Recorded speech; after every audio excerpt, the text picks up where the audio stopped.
रंगला TV देख रहे दर्शकों का स्वागत है जी। इस महंगाई के युग विच, महंगाई के दौर विच हर कोई अपने बुढ़ापे नूं सुरक्षित रखना चाहुंदा है। जेकर तुसीं भी अपने बुढ़ापे के खर्चिਆਂ की चिंता कर रहे हो तो तुहानूं ये खबर जरूर सुननी चाहिए है, क्योंकि ये खबर तुहाडे लई है, तुहाडे फायदे लई है। ਅਸੀਂ ਅੱਜ ਤੁਹਾਨੂੰ ਇੱਕ ਅਜਿਹੀ ਸਰਕਾਰੀ ਸਕੀਮ ਦੇ ਬਾਰੇ ਦੱਸਣ ਜਾ ਰਹੇ ਹਾਂ ਜਿਸ ਦੇ ਰਾਹੀਂ ਤੁਸੀਂ ਆਪਣਾ ਬੁਢਾਪਾ ਸੁਰੱਖਿਅਤ ਕਰ ਸਕਦੇ ਹੋ, ਬੁਢਾਪੇ ਦੇ ਵਿੱਚ ਘਰ ਬੈਠੇ ਪੈਸੇ ਕਮਾ ਸਕਦੇ ਹੋ। ਦੱਸ ਦਈਏ ਕਿ ਕੇਂਦਰ ਸਰਕਾਰ ਦੇ ਵੱਲੋਂ ਬਹੁਤ ਸਾਰੀਆਂ ਸਕੀਮਾਂ ਚਲਾਈਆਂ ਜਾਂਦੀਆਂ ਨੇ। ਅਜਿਹੀ ਹੀ ਇੱਕ ਸਕੀਮ ਹੈ ਜਿਹੜੀ ਸਾਰੇ ਵਰਗਾਂ ਦੇ ਲਈ ਚਲਾਈ ਜਾ ਰਹੀ ਹੈ ਔਰ ਜਿਸ ਦੇ ਤਹਿਤ ਤੁਸੀਂ ਘਰ ਬੈਠੇ ਪੈਨਸ਼ਨ ਹੈ ਜਿਹੜੀ ਉਹ ਪ੍ਰਾਪਤ ਕਰ ਸਕਦੇ ਹੋ। ਤਾਂ ਤੁਹਾਨੂੰ ਅਸੀਂ ਦੱਸ ਦਈਏ ਕਿ ਇੱਕ केंद्र सरकार दे वल्लों पेंशन स्कीम है जिहड़ी चलाई गई है। देश के सारे वर्गां दे लिए विशेष योजना जिहड़ी चलाई गई है। जिस तरीके नाल बहुत सारियां योजनावां हुंदियां ने जो हर वर्ग दे लई लिआंदियां जांदियां ने, तां इह भी सरकार दे वल्लों हर वर्ग दे लई एक विशेष जिहड़ी योजना लिआंदी गई है जिस दे विच तुसीं हर महीने 5000 रुपए कमा सकते हो। और जेकर तुसीं ब्याहे होए हो, ब्याहे होए जोड़ियां दे लई ਤਾਂ ਉਹ 10000 ਰੁਪਏ ਨੇ ਜਿਹੜੇ ਉਹ ਕਮਾ ਸਕਦੇ ਨੇ। ਜੇਕਰ ਤੁਸੀਂ ਸਿੰਗਲ ਹੋ, ਤੁਹਾਡੇ ਜਿਹੜਾ ਵਿਆਹ ਨਹੀਂ ਹੋਇਆ ਤਾਂ ਤੁਸੀਂ 5000 ਰੁਪਏ ਕਮਾ ਸਕਦੇ ਹੋ। ਜੇਕਰ ਤੁਸੀਂ ਵਿਆਹੇ ਹੋਏ ਹੋ ਤਾਂ ਤੁਹਾਨੂੰ 10000 ਰੁਪਏ ਮਹੀਨਾ ਜਿਹੜਾ ਤੁਸੀਂ ਕਮਾ ਸਕਦੇ ਹੋ। ਦੱਸ ਦਈਏ ਕਿ ਹਰ ਮਹੀਨੇ ਤੁਹਾਡੇ ਖਾਤੇ ਦੇ ਵਿੱਚ ਜਿਹੜੇ ਪੈਸੇ ਆ ਕ੍ਰੈਡਿਟ ਹੋਣਗੇ ਸਰਕਾਰ ਦੇ ਵੱਲੋਂ। ਦੱਸ ਦਈਏ ਕਿ ਇਸ ਸਕੀਮ ਦਾ ਨਾਮ ਅਟਲ ਪੈਨਸ਼ਨ ਯੋਜਨਾ ਹੈ ਜੋ ਕਿ ਤੁਹਾਨੂੰ ਹਰ ਮਹੀਨੇ ਪੈਨਸ਼ਨ ਦੀ ਸਹੂਲਤ ਹੈ ਜਿਹੜੀ ਉਹ ਦਿੱਤੀ ਜਾਏਗੀ ਇਸ ਸਕੀਮ ਦੇ ਤਹਿਤ। ਔਰ ਪਤੀ ਪਤਨੀ ਦੋਵੇਂ ਇਸ ਸਕੀਮ ਦੇ ਤਹਿਤ ਲਾਭ ਜਿਹੜਾ ਉਹ ਲੈ ਸਕਦੇ ਨੇ, ਮੁਨਾਫਾ ਕਮਾ ਸਕਦੇ ਨੇ। ਇਸ ਤੋਂ ਇਲਾਵਾ ਕੋਈ ਵੀ ਵਿਅਕਤੀ ਸਰਕਾਰ ਦੀ ਇਸ ਸਕੀਮ ਦਾ ਲਾਭ ਹੈ ਜਿਹੜਾ ਉਹ ਲੈ ਸਕਦਾ ਹੈ।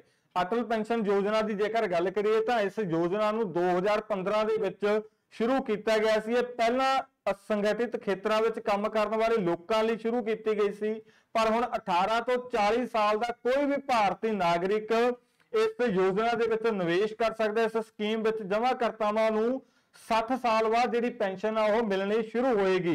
ਇਸ ਸਕੀਮ ਦੇ ਤਹਿਤ ਤੁਸੀਂ ਘੱਟੋ ਘੱਟ 1000 ਰੁਪਏ, 2000 ਰੁਪਏ, 3000 ਰੁਪਏ, 4000 ਅਤੇ 5000 ਰੁਪਏ ਦੀ ਮਹੀਨਾਵਾਰ ਜਿਹੜੀ ਪੈਨਸ਼ਨ ਆ ਉਹ ਪ੍ਰਾਪਤ ਕਰ ਸਕਦੇ ਹੋ। ਸੋ ਇੱਕ ਵੱਡਾ ਜਿਹੜਾ ਕਹਿ ਸਕਦੇ ਆ ਵੱਡੀ ਸਕੀਮ ਆ ਆਮ ਲੋਕਾਂ ਦੇ ਲਈ। ਇਹ ਇੱਕ ਅਜਿਹੀ ਸਰਕਾਰੀ ਸਕੀਮ ਹੈ ਜਿਸ ਦੇ ਵਿੱਚ ਤੁਹਾਡਾ ਨਿਵੇਸ਼ ਸੁਰੱਖਿਅਤ ਹੈ। ਤੇ ਜੇਕਰ ਤੁਸੀਂ ਇਸ ਸਕੀਮ ਦਾ ਲਾਭ ਲੈਣਾ ਚਾਹੁੰਦੇ ਹੋ ਤਾਂ ਤੁਹਾਨੂੰ ਰਜਿਸਟ੍ਰੇਸ਼ਨ ਕਰਵਾਉਣੀ ਪਏਗੀ।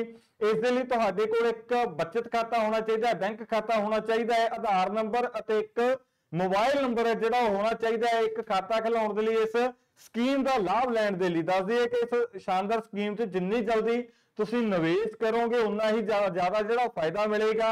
ਜੇਕਰ ਕੋਈ ਵਿਅਕਤੀ 18 ਸਾਲ ਦੀ ਉਮਰ 'ਚ ਅਟਲ ਪੈਨਸ਼ਨ ਯੋਜਨਾ ਦੇ ਵਿੱਚ ਸ਼ਾਮਲ ਹੁੰਦਾ ਤਾਂ 60 ਸਾਲ ਦੀ ਉਮਰ ਤੋਂ ਬਾਅਦ ਉਸ ਨੂੰ ਹਰ ਮਹੀਨੇ 5000 ਰੁਪਏ ਦੀ ਜਿਹੜੀ ਮਹੀਨਾਵਾਰ ਪੈਨਸ਼ਨ ਆ ਉਹ ਮਿਲ ਸਕਦੀ ਹੈ। ਔਰ 210 ਰੁਪਏ ਪ੍ਰਤੀ ਮਹੀਨਾ ਜਮ੍ਹਾਂ ਕਰਵਾਉਣੇ ਪੈਣਗੇ ਤੁਹਾਨੂੰ। 210 ਰੁਪਏ ਪ੍ਰਤੀ ਮਹੀਨਾ ਜਮ੍ਹਾਂ ਕਰਵਾਉਣ ਦੇ ਨਾਲ 5000 ਰੁਪਏ ਦੀ ਜਿਹੜੀ ਮਹੀਨਾਵਾਰ ਪੈਨਸ਼ਨ ਆ ਉਹ 60 ਸਾਲ ਤੋਂ ਬਾਅਦ ਮਿਲ ਸਕਦੀ ਹੈ। ਯਾਨੀ ਇਸ ਸਕੀਮ ਦੇ ਵਿੱਚ ਨਿਵੇਸ਼ ਕਰਨ ਲਈ ਜਿਹੜਾ ਸਮੇਂ ਦਾ ਵੀ ਖਾਸ ਧਿਆਨ ਰੱਖਣਾ ਚਾਹੀਦਾ ਹੈ। ਤਾਂ ਸਮੇਂ ਨੂੰ ਧਿਆਨ ਦੇ ਵਿੱਚ ਰੱਖ ਕੇ ਤੁਸੀਂ ਇਸ ਸਕੀਮ ਦੇ ਵਿੱਚ ਜਿਹੜਾ ਆਪਣਾ ਨਿਵੇਸ਼ ਆ ਉਹ ਕਰ ਸਕਦੇ ਹੋ। ਦੱਸ ਦਈਏ ਕਿ ਅਟਲ ਪੈਨਸ਼ਨ ਯੋਜਨਾ ਮੋਦੀ ਸਰਕਾਰ ਦੀ ਇੱਕ ਪ੍ਰਸਿੱਧ ਯੋਜਨਾ ਹੈ ਜਿਹੜੀ ਕੇਂਦਰ ਸਰਕਾਰ ਦੇ ਵੱਲੋਂ ਚਲਾਈ ਜਾਂਦੀ ਹੈ, ਜਿਸ ਵਿੱਚ ਨਾਗਰਿਕਾਂ ਨੂੰ ਹਰ ਸਾਲ 1000 ਰੁਪਏ ਤੋਂ ਲੈ ਕੇ 5000 ਰੁਪਏ ਤੱਕ ਦੀ ਜਿਹੜੀ ਰਾਸ਼ੀ ਆ ਉਹ ਦਿੱਤੀ ਜਾਂਦੀ ਹੈ। ਜੇਕਰ ਪਤੀ ਪਤਨੀ ਇਸ ਸਕੀਮ ਦੇ ਵਿੱਚ ਦੋਵੇਂ ਜਾਣੇ ਅਪਲਾਈ ਕਰਦੇ ਨੇ ਤਾਂ ਉਹਨਾਂ ਨੂੰ 10000 ਰੁਪਏ ਤੱਕ ਦਾ ਜਿਹੜਾ ਲਾਭ ਆ ਉਹ ਮਿਲੇਗਾ। ਪੈਨਸ਼ਨ ਫੰਡ ਰੈਗੂਲੇਟਰੀ ਅਤੇ ਵਿਕਾਸ ਅਥਾਰਟੀ ਨੇ ਕਿਹਾ ਹੈ ਕਿ ਪਤੀ ਪਤਨੀ ਦੋਵੇਂ ਇਸ ਯੋਜਨਾ ਦੇ ਤਹਿਤ 5000 ਰੁਪਏ ਦੀ ਰਾਸ਼ੀ ਲਈ ਅਰਜ਼ੀ ਹੈ ਜਿਹੜੀ ਉਹ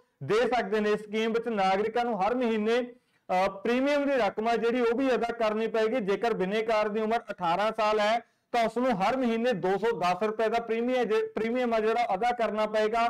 ਦੂਜੇ ਪਾਸੇ ਜੇਕਰ ਇਹ 3 ਮਹੀਨੇ ਦੇ ਬਾਅਦ ਪੈਸੇ ਜਿਹੜੇ ਜਮ੍ਹਾਂ ਕਰਵਾਏ ਜਾਣ ਤਾਂ ਤੁਹਾਨੂੰ 626 ਰੁਪਏ ਜਿਹੜੇ ਉਹ ਦੇਣੇ ਪੈਣਗੇ। ਜੇਕਰ 6 ਮਹੀਨਿਆਂ ਦੀ ਗੱਲ ਕਰੀਏ 6 ਮਹੀਨਿਆਂ ਬਾਅਦ 1239 ਰੁਪਏ ਜਿਹੜੇ ਜਮ੍ਹਾਂ ਕਰਵਾਉਣੇ ਪੈਣਗੇ।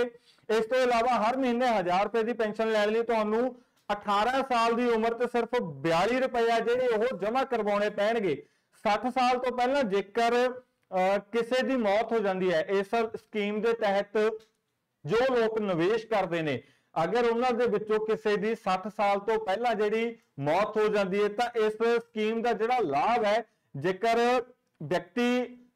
ਕਿਸੇ ਵਿਅਕਤੀ ਦੀ ਮੌਤ ਹੁੰਦੀ ਹੈ ਤਾਂ ਇਸ ਪੈਨਸ਼ਨ ਦਾ ਜਿਹੜਾ ਲਾਭ ਹੈ ਉਸਦੀ ਪਤਨੀ ਨੂੰ ਮਿਲੇਗਾ। ਜੇਕਰ ਪਤੀ ਪਤਨੀ ਦੋਵਾਂ ਦੀ ਮੌਤ ਹੋ ਜਾਂਦੀ ਹੈ ਤਾਂ ਫਿਰ ਇਸ ਪੈਨਸ਼ਨ ਦਾ ਜਿਹੜਾ ਲਾਭ ਹੈ जो भी व्यक्ति नामजद होएगा, जो उन्हां दा वारिस होएगा, उस व्यक्ति नूं जिहड़ा इस पेंशन का लाभ है वो दिता जाएगा। तुसीं 42 साल की उम्र तक का जिहड़ा निवेश है वो कर सकते हो। 42 साल की उम्र तक निवेश किया जा सकता है और महीनेवार, तिमाही ते छमाही निवेश है जिहड़ा वो किया जा सकता है। यानी कि एक महीने दे एक महीना बाद तुसीं पैसा जमा करवा सकते हो, 3-3 महीने बाद या फिर 6 महीनों बाद पैसे है जिहड़े वो जमा करवा सकते हो।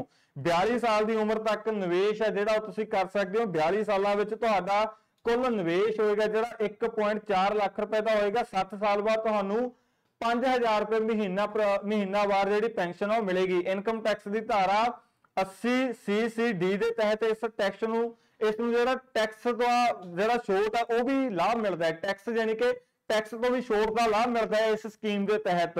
तुसीं मैंबर के नां ते सिर्फ एक खाता खोल सकते हो। बैंक राही इस स्कीम विच जिहड़ा खाता है वो खुलवाया जा सकता है। सरकार वल्लों पहला 5 साल के लिए जिहड़ी योगदान राशि है वो सरकार दे वल्लों भी दित्ती जाएगी। पहले 5 साल सरकार दे वल्लों भी योगदान राशि है जिहड़ी वो पाई जाएगी और उस तो नाल तुसीं अपने तरफों जिहड़ा योगदान पा सकते हो। सो 42 साल की उम्र तक की स्कीम है जी, तुहानूं पूरी जानकारी दी है कि किस तरीके नाल तुसीं इस स्कीम का लाभ है जिहड़ा लै सकते हो, किस तरीके नाल इस स्कीम के तहत पैसे कमा सकते हो। जेकर पति पत्नी ने तो 10,000 रुपए प्रति महीना पेंशन लै सकते हैं। जेकर कोई एक व्यक्ति है तो वह 5,000 रुपए तक की प्रति महीना पेंशन है जिहड़ी वो लै सकदा। 60 साल तो बाद तुहानूं प्रति महीना 5,000 रुपए तक की जिहड़ी पेंशन मिलेगी। 1,000 रुपए तो लैके 5,000 रुपए तक की पेंशन मिलेगी। तुहाडे निवेश के हिसाब नाल जिहड़ी पेंशन आ वो मिलेगी।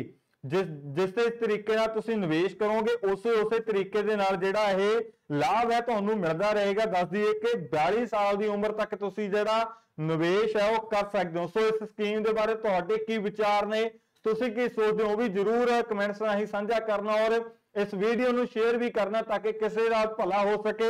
इस वीडियो नूं लोकां तक जरूर पहुंचाउणा। आम लोकां तक बहुत सारे लोग ने जिहड़े अपने बुढ़ापे नूं लैके हमेशा चिंता दे विच रहिंदे ने जां फिर जिन्हां दे कोई औलाद नहीं है, कोई बुजुर्ग ने इस समय जेकर वो काम कर रहे हैं, कोई 60 साल की उम्र तक है, 55 साल की उम्र तक है, तो उन्होंने हमेशा अपने बुढ़ापे की फिक्र रहिंदी है। तो उन्हां लोकां दे लई स्कीम है जिहड़ी लाभदायक सिद्ध हो सकती है जेकर वो अपना समा रहिंदे इस स्कीम दे विच निवेश करदे ने। क्योंकि 42 साल की उम्र तक ही निवेश है जिहड़ा वो कीता जा सकता है। 18 तो लैके 42 साल की उम्र तक लोग इस स्कीम दे विच निवेश कर सकते हैं और उन्हां नूं जिहड़ा इस स्कीम का लाभ है वो दिता जाएगा। 18 तो लैके 42 साल तक की उम्र तक निवेश है जिहड़ा वो कीता जा सकता है।